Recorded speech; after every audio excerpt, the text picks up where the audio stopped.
pengalaman dari lembaga seperti menciptakan dengan organisasi suatu lembaga antara perusahaan dengan masyarakat atau publik, eksternal atau internal.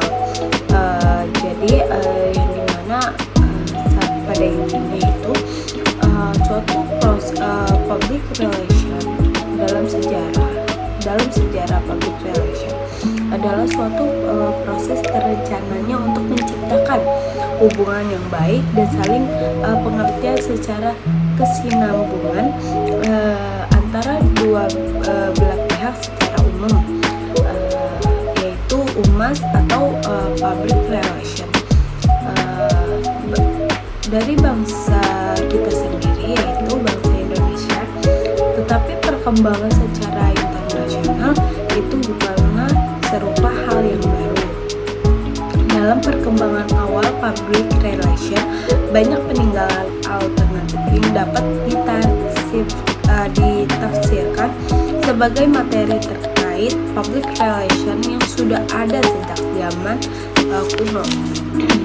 Dalam Indonesia, perkembangan public relation secara konseptual terjadi pada tahun 1950 yang telah berdiri organisasi HUMAS, Hubungan Pemerintah dan Masyarakat. Peran ini sangat dalam menjalani suatu hubungan komunikasi penting timbal balik dengan pihak klien atau bisnis, perusahaan swasta, BUMN, serta asing dan juga masyarakat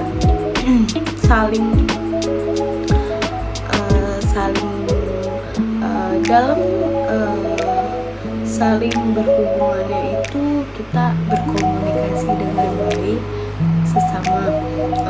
Pada tahun 1954 secara resmi HUMAS diterapkan pada jajaran Kepolisian serta dilanjutkan di berbagai instansi pemerintah yang juga perusahaannya pada tahun 1970. Perkembangan public relation pada masa tahun 1930 menjadi hal yang paling dipercayai ketika bisnis mengalami kemunduran, pengelolakan ekonomi dan sosial karena adanya depresi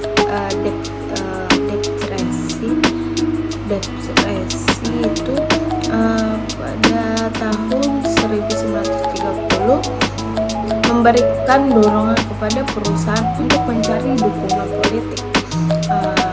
Perbisnisan sudah menyadari bahwa komunikasi sebagai efektif dan diterima oleh publik.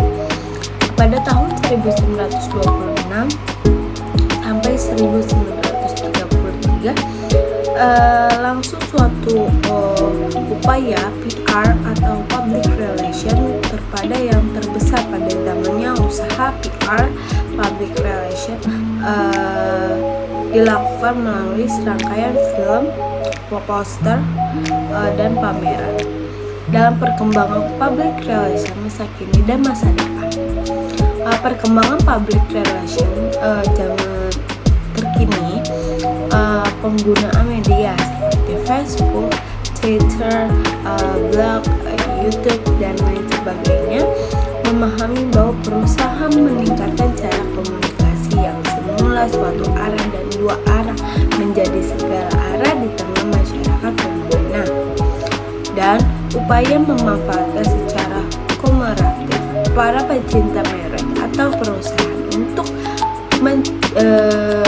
mempromosikan diri mereka melalui berbagai kanal sosial media.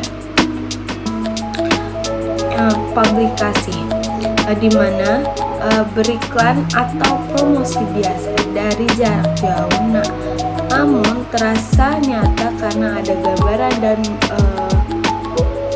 molekul sebagai wakil dari diri kita sendiri selaku PR, sehingga waktu akan efisien dan lebih efektif. Bentuk pesannya itu untuk memfokuskan diri pada strategi communication dan pemberian saran pada hal-hal yang signifikan seperti nilai-nilai dan kultur yang dianut masyarakat. Public relation untuk masa depan yang akan datang, yaitu suatu hal akan mengalami perkembangan terus-menerus seiring perkembangannya zaman. Begitu pula public relation, bahwa sebuah tantangan justru akan membuat public relation menjadi semakin dewasa, struktur, dan terarah. Seorang PR akan semakin mengenal hal karena ujungan tombak sebuah perusahaan seorang PR. Baik, di sini ada 3 ciri untuk public relation di masa yang akan datang. Pertama, kelompok PR akan bermunculan di latar belakang oleh berbagai sudut kepentingan. Kedua, itu untuk penggunaan bahasa di masa yang akan datang akan memerlukan kecukupan bahasa yang lebih luas. Selanjutnya, ketiga terakhir itu untuk menangani masalah-masalah dalam kaitan institusi dengan publik internal yang akan datang dengan tujuan berbagai masalah. Baik, mungkin saja yang dapat saya sampaikan, kurang lebihnya mohon maaf. Wassalamualaikum warahmatullahi wabarakatuh.